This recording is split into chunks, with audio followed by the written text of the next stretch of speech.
well, not a whole bunch, but you ever heard of perpetual motion machines? Like, so that's impossible. Like, so there's this idea out there of a perpetual motion machine, which the idea would be an object that just, say it spins or it oscillates forever, right? It just goes forever and ever. And, that violates the true perpetual motion machine, perpetual meaning going forever, perpetual motion. So it's impossible, theoretically impossible, but you can get pretty dang close. Like you can make a machine, they'll make these machines that, whatever, they spin or they'll just kind of sway back and forth and they'll go for like years. So it's kind of cool. Another one that might interest you, have you ever heard of the pitch drop experiment? I guess this computer's using the webcam. Okay, that's fine. I can deal with that. Sorry. The pitch drop experiment. So pitch is this it's like this material they use to it's kind of like asphalt. So it's like a super thick liquid. It feels like a solid pretty much. If you touch it, it feels pretty much solid. But anyway, they have this, they've got this conical container. And they have a bunch of pitch in there. This is the pitch. And so then there's a hole down here. So very, very, very slowly, the pitch flows out of the tube. And so it takes years. And then over time, a little bulb of pitch will develop. And then eventually it'll fall off. And so what'll happen is at a certain point, it'll look like this. It'll be really thin. And they'll be like, oh, it's going to break any day now. And they've got a camera on it that's tracking it all the time. And there was a guy, before they had webcams and stuff, this guy had it in his office. And, he just every day he'd look at it for years. And there was, it was getting really thin. And the story is he just goes up to get a cup of tea. When he comes back, it had already fallen. Oh, no. So he missed it. But anyway, then they had it on. No, he was doing his research, but he just had that on his desk as a thing, just like a desk toy kind of. Okay, so anyway, so this I'll try to. I don't know how to get this in the camera, but I'll try my best here. So this first thing, this is an example of a harmonic oscillator. It's a really fancy word, harmonic oscillator. All that means is that it just goes. So a thing that. Really, anything that just kind of goes back and forth periodically could be thought of as a type of harmonic oscillator. The harmonic oscillator is a perfect one that has perfect, as we'll see, sinusoidal movement. So anyway, let's. So right now, so let's get some vocabulary, I guess. Right now, it's in what E word? Equilibrium. So there's up force from the spring. There's down force from gravity. It's in equilibrium, or kind of is. If I do this, I've now stretched the spring, so now there's more upward force than downward force. So when I let go, we get into this thing. Now we are going to really break this down and talk about what's happening at the peak, the bottom. Because first thing to look at is, let's go back to the equilibrium point. I'll put my marker here, the center of mass. So there's equilibrium. When it oscillates, look what it's oscillating around. Oops, I bumped it. But do you see what I'm talking about? So it's not, sometimes people think, oh, it's going to come back to its equilibrium. No, it goes past equilibrium. Because yeah, there's a lot of ways you can. So here's the thing: we've now developed these ideas of momentum, energy, force, equilibrium that are all relevant to this. So, for example, when you pull it down, let it go, it comes up, but by the time it gets to equilibrium, it's built up a bunch of speed, so it still has momentum, and it carries that momentum. And now the spring is not stretched as much, and so when it's up here, who's winning, gravity or the spring? No, gravity up here. So we're gonna get some. So just one more time to watch it. Now it turns out this is actually this is a little bit more complicated to think about than the simpler version. The simpler version is when it's on a frictionless track. So we're gonna analyze. We're gonna analyze both, but the simpler one is the first one on our assignment. So. Okay. So, and I do have to show you that again. It's tough to get it on the camera. I don't think I have a career in film production in my future. Doing okay over there, Trenton, fellow king? Kinging it up, bro. Okay, so let's do number one together. So you got a mass on a spring. All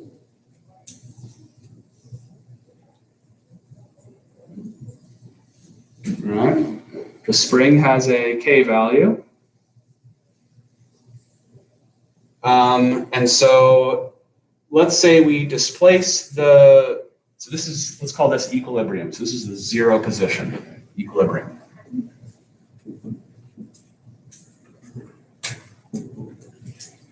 All right. And so there's two states that we really want to look at. Again, this is zero. I'm trying to line them up as good as I can. Zero. So let's say we stretched the spring.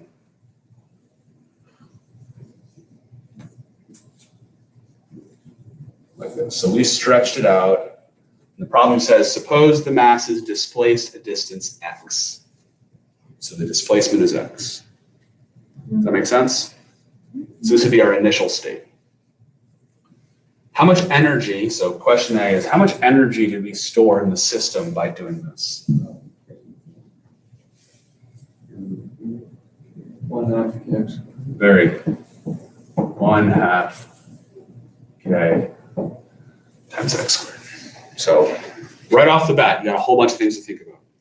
What happens if you double the k value for the spring? You double the energy of the system.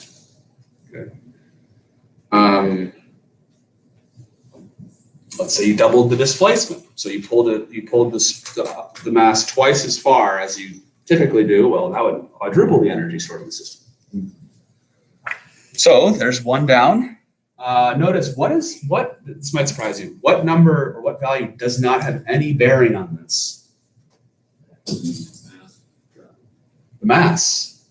That might surprise you because you may go, wait a second. You're saying if there's a 2 kilogram mass versus a 20 kilogram mass, it doesn't matter. That is correct. Is that even true for just for even one where it's just pure vertical? Mass is not affected at all. We'll get to that. Okay. Spoiler alert. It's going to turn out that this is actually identical to this. So I gave away the big twist.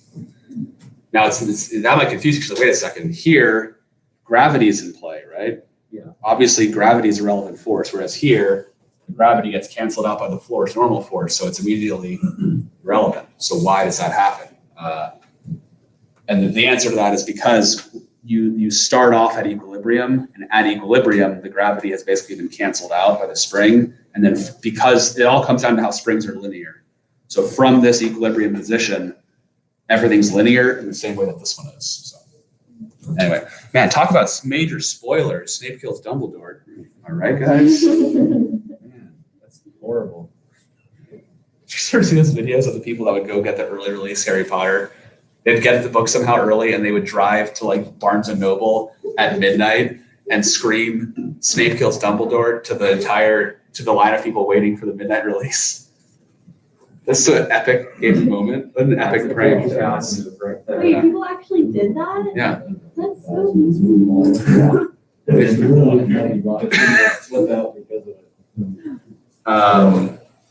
Hey, they had to make sure that other people didn't enjoy something. Hey, that's such a savage gamer moment. Be like, hey, you guys are about to enjoy something, and now you can enjoy it less than you would have. I'm impressed they can read when Infinity War came out, I texted his older brother that Hulk died in it, and then he blocked me. I do think fake spoilers are pretty funny, but they're definitely annoying. We expect the face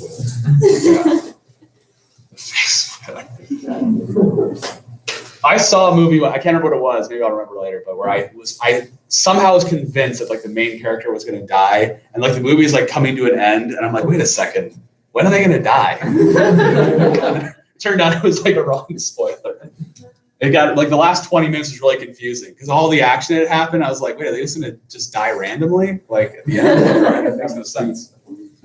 Anyway, so okay, so you pull this thing. So the reason that it doesn't depend on the mass is because like the mass doesn't even have to be there really. I could just, you pull the spring and when you stretch a spring, you are storing energy in the spring. What you're going to see is that the mass does have an effect on how fast it moves though. So anyway, so just as the block is released, what is the net force acting on the block? So right here, just as we release it. So we're going to release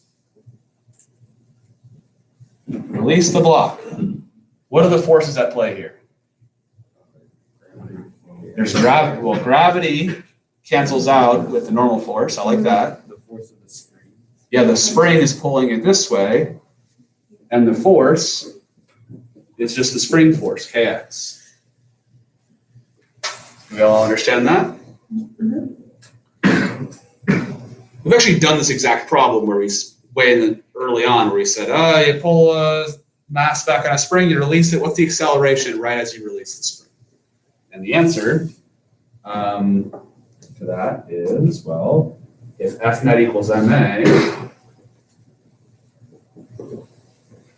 the F net is kx.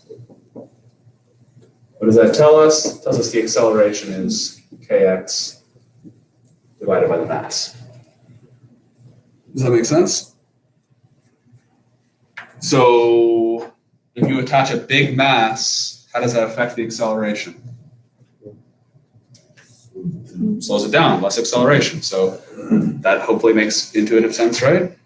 If you stretch a spring, you put a big heavy thing on it, well, it's going to be more sluggish. The spring exerts the same force. The force doesn't care, but for a certain force, the bigger the mass, the smaller the acceleration. Okay. And there's one more thing I'm missing. It says just after the block is released, so we have the acceleration at release. What's the velocity at this moment? 0. Very good. It's like when you drop something, right? That makes sense? Mm-hmm. So when you first release it, it's not really moving yet, but it's about to be because there's an acceleration. All right? Are there any questions? Not yet. Okay. Next. As the block is traveling through its equilibrium position, so we go from this state to this state. How fast would it be moving? How would you even figure that out? What type of argument would you use? What? I think he might have said it. I couldn't look at what he Really, said. that's the one has to be squared, but I'm not thinking that's not going to work. Yeah. It sounds more biglier just to say use an energy argument, right? We're going to use conservation of energy. Make sense? So all that potential energy that's stored in the spring is going to get converted into kinetic energy. Because how much potential energy, like when x is 0, when you're at equilibrium and x is 0, how much potential energy is there in the spring? 0. So therefore, the calculation is actually going to be pretty straightforward. It's going to be that basically the spring, the potential energy in the spring is converted into kinetic energy. So the equation for that would be 1/2 kx squared equals 1/2 mv squared, which, is this arrow confusing? Sorry. I'm using the same symbol to represent two different things. It might be confusing. Here I'm trying to use, I'm using the arrow to say, this is converted into this. And over here, I'm just using it as a logical, like this equation implies an answer. So I hope that's not. If you solve this for the velocity, what do you get?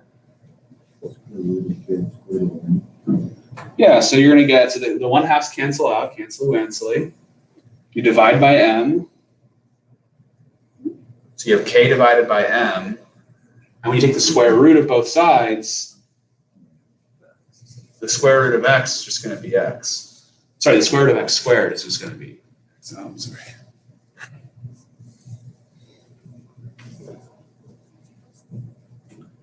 Does that make sense? Getting from here to here, the algebra?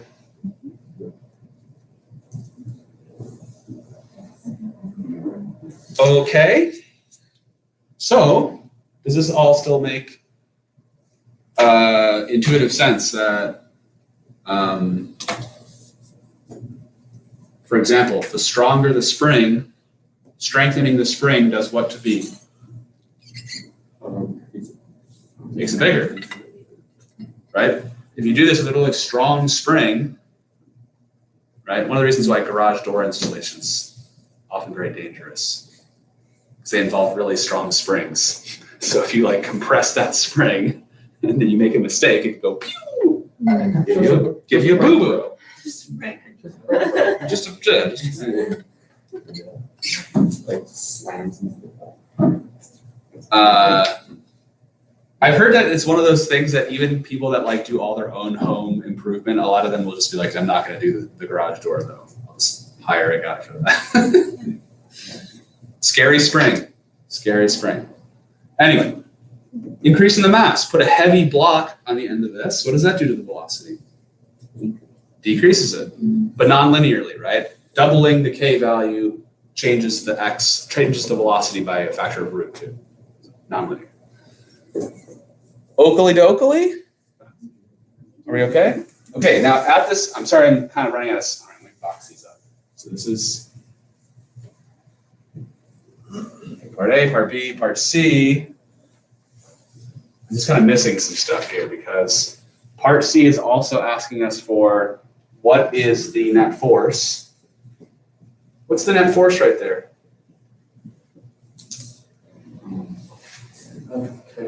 Sure, F equals kx. But how big's x right here? Okay, so it would just be the net force has to be 0 then, right? That can be confusing, right? Because is it moving? Yeah. Yeah, it's moving, but there's no net force, which hopefully isn't too confusing because that's like Newton's law and all, right? You don't have to have a force on you to be moving. How about the acceleration? Yeah, F net equals ma. So if F net is 0, then a is 0. just the acceleration is 0 just because it's already up to its speed, max speed, and then wouldn't anything past that point then mean like your acceleration is decelerating? Yeah. So once it gets past, it's going to move past this, and then start to slow down. Yeah. I don't know, Aaron. I would say that the reason the acceleration is 0 is just simply because the net force is 0. That's maybe the simpler way to think about it. But you're right. It has reached its max speed. It's gone from zero speed up to the fastest it's going to go. You actually start thinking about the velocity curve, right?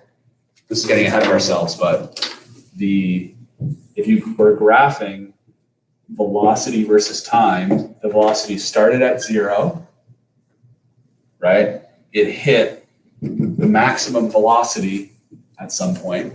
And what's going to happen when it gets squishy? It's going to hit 0. It's going to come back down to 0. And then there's going to be a mirror image of that process. It's a sine wave, yeah?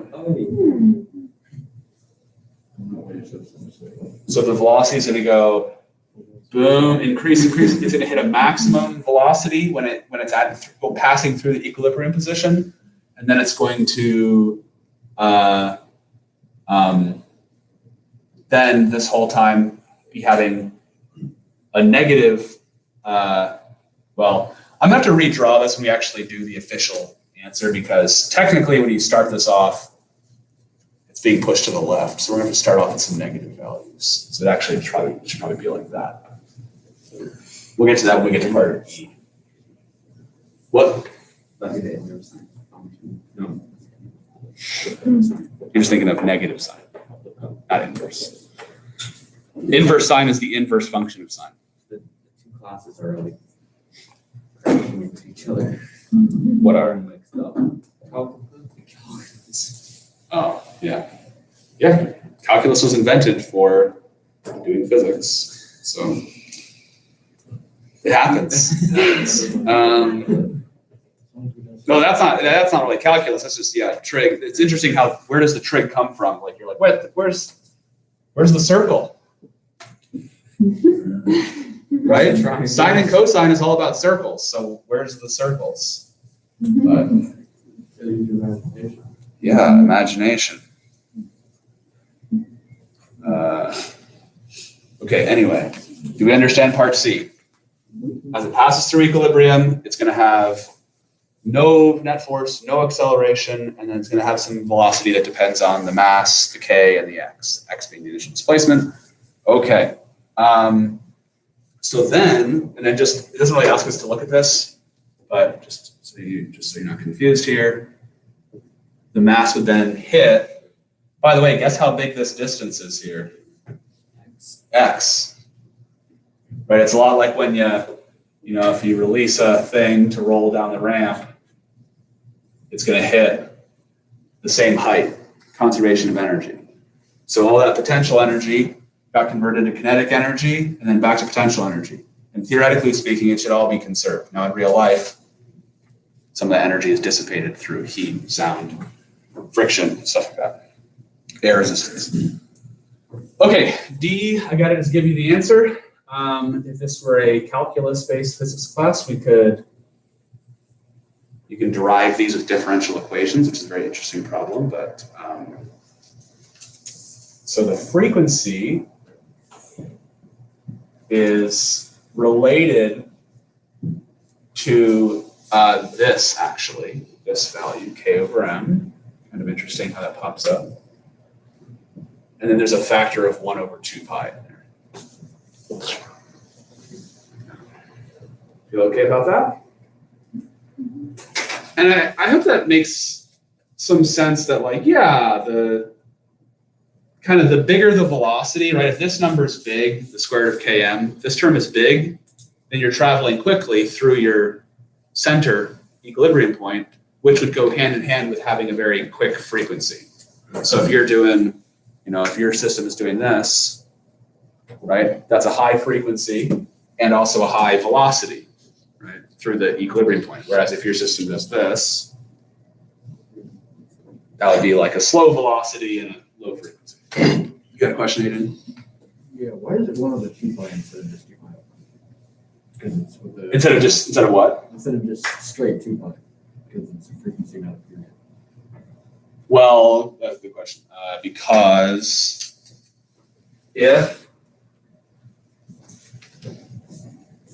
so you're in calculus, so I can tell you this. What you can do is you can say, well, is there a position function that makes this work? You'd say, yeah. What you do is you say the net force is equal to the mass times the acceleration. So then you go, the net force is kx for any given x, and the acceleration is the second derivative of the position function, right? And then you say, is there a function that has this property? Is there some function x whose second derivative multiplied by m is the same as the original function times k? And if you think about it, a sine function does that. Technically, these are opposite of each other, sorry. Because sine, a derivative of sine is cosine, and the derivative of cosine is negative sine. So then, the answer ends up being like a sine function with this term inside of it. Long story short, anyway, back to non-calculus. Everyone can understand this. You do a bunch of fancy math, and you can show that the omega is this. This whole calculus, this fancy math. Okay, so through some fancy math, but I mean, honestly, it's not much. It's not really beyond Calc 1. It's a little bit it's delving into Calc 2 slightly. But like when we get to differential equations, or in class today, I can show. This is not that hard to show that the equation is the sine of the square root of k over m times t. You can show that that guy's second derivative is that satisfies this equation. But anyway, this is true, right? Or sorry, assume this is true. Assume you believe me that you can calculate the omega. Now, omega is this nice, beautiful expression with no constant, and then we know that omega is 2 pi f, right? So to get the frequency, you got to divide omega by 2 pi. So that's where the 2 pi's come from. Mr. Hall, I like in calculus to literature because it's just filled with like big boisterous language. And it's just What is? calc and literature. That's why I like it. Like I don't know why, but that's like what I compare it to mentally. Wait, you like calculus and literature because of the big boy words? No, not necessarily that I like it. I'm just saying I compare the two, just because like it can, like calculus is not just simple like working equations. Like they're super complicated. That's what I think when I'm in literature class. So, Okay, interesting. Anyway, here's the thing though, like, I would hope most of you are thinking, like, kind of like, well, what does it even mean to have an angular speed, right? Nothing's spinning, right? But, right, like when I do this, where's the angular speed? It's not spinning, right? It's just going up and down. So it's confusing to be like, how are you even going to get an omega out of that? But the thing is, it's if you graph the sine, if you graph that motion,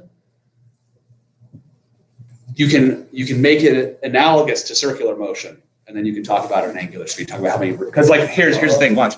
Guess what one cycle is? One cycle, right? For the thing to go from the top down to the bottom and then back up to the top. That's one cycle. That's like 2 pi radians. 1 cycle. Okay. Anyway, guys. Anyway, sorry. Good question, Aiden. But it's That's great. anyway. So what's the period? The period. So hopefully remember that the period is just the reciprocal of the frequency, right? Period and frequency are reciprocals of each other. So this is the reciprocal of this is just 2 pi times the square root of m over k. That's it. So just to clarify, all that stuff that I wrote in red, you don't have to know any of that. That's just most students of physics, like a physics 1 class, they just go, okay, like those formulas are out there, and they just understand that the key understanding is that, like, yeah, like what happens to the frequency of your system if you double the strength of the spring? What happens? Multiplies it by root 2. Suppose I wanted to triple the frequency. How would I have to change the k value?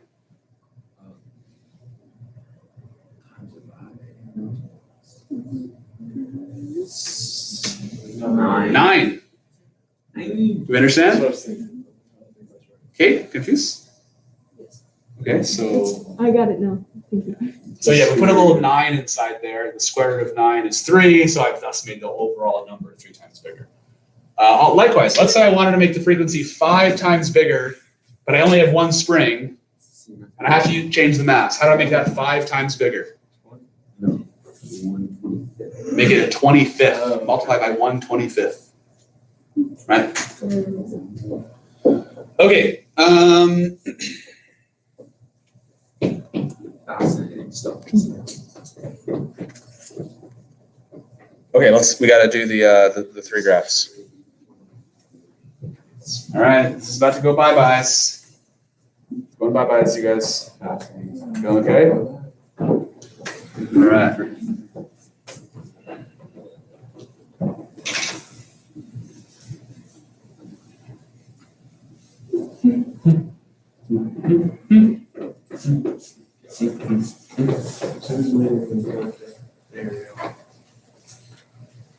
Okay, let's do it the way that we drew it originally.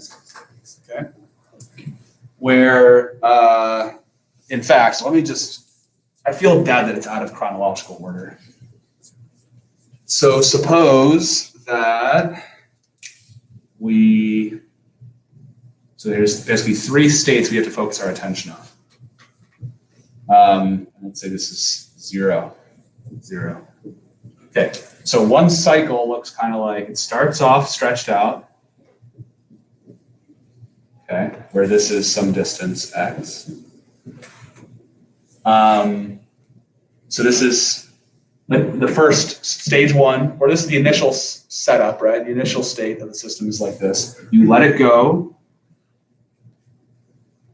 and it's going to pass through equilibrium with some velocity v, right? We call this v max. Make sense? V max. And then it's going to scrunch up back to, if you had pulled it 30 centimeters, this would be 30 centimeters. So the same distance of x, and the spring would all be crunched up, scrunched up like that. And then let's name some things here. What's the velocity here when you first release it? 0. This is a max velocity. And how about here? 0. Velocity is also 0 here. How about accelerations? What's the acceleration here? Acceleration equals Yeah, it's the maximum acceleration, but what direction? Like, is it negative or positive? It's being pulled this way, so A is negative. Here, the acceleration is 0, and here is positive. So we're going to use that to draw the 3 graphs. So the 3 graphs are,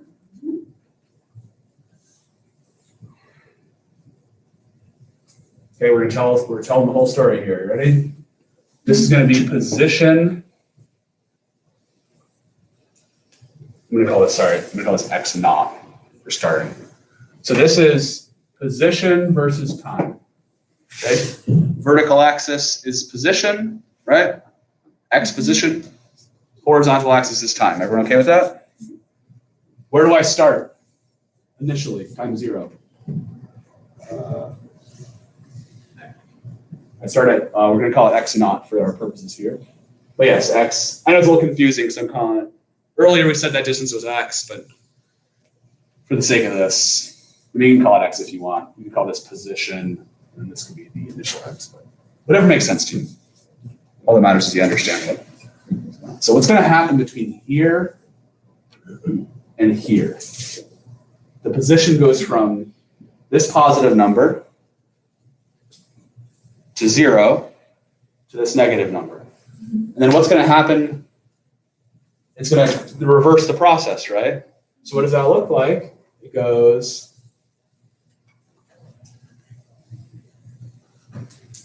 does that make sense?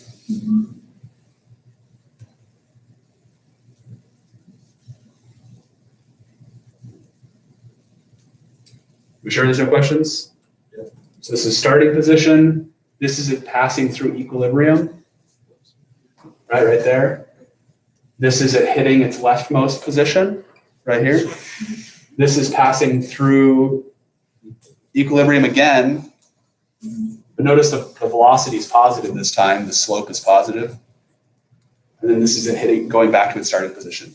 And the whole thing would just repeat over and over again, the whole process. Okay, next. Oh, by the way, do we know what this time value is? Do we have an expression that would tell us? Just a flex? Huh? 2 pi times square root. That's the period, right? And after all, the period is how long does it take to finish one cycle? So that time value at which it completes one full cycle is the period. So that's nice. Okay, velocity versus time. What does the velocity start off at? 0. And initially, does my velocity go, does it start by going negative or does it start by going positive? Looks negative to me. So my velocity goes negative, hits 0 again, and then what's going to happen the whole time it's moving this way? It's going to go positive. So my velocity has to go start at 0, go, try my best here. I'm trying my very best. Goes negative, then 0, then positive. Like that. And then this I could call, that's my V max, which we did calculate that, right? It's x times the square root of k over m. Again, just to flex, be like, look how well labeled my diagram is, right, Trenton? And then same thing, it's the same period. So that period is the same as this period. That's how long it takes to complete a full cycle. Okay, and then how about acceleration versus time? Where does acceleration start? What kind of number? It starts off as a negative number, right? And then it's going to go hit 0. So acceleration starts off negative, hits 0 as you pass through equilibrium, then hits a maximum positive number when you reach this leftmost position, and then it just reverses the process. And so, of course, the maximum acceleration, what's the maximum acceleration? A equals kx divided by m. For acceleration? Right. Yeah, kx divided by m. Remember that one? And this, of course, would be negative kx over m. So, and again, same exact period. Does that make sense why these are all the same period? This is the period for all of them.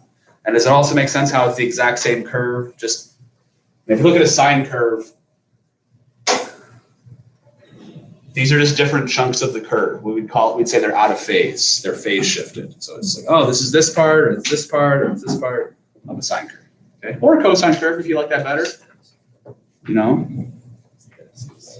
Okay, good. We're sufficiently miserable. That's good. Job well done.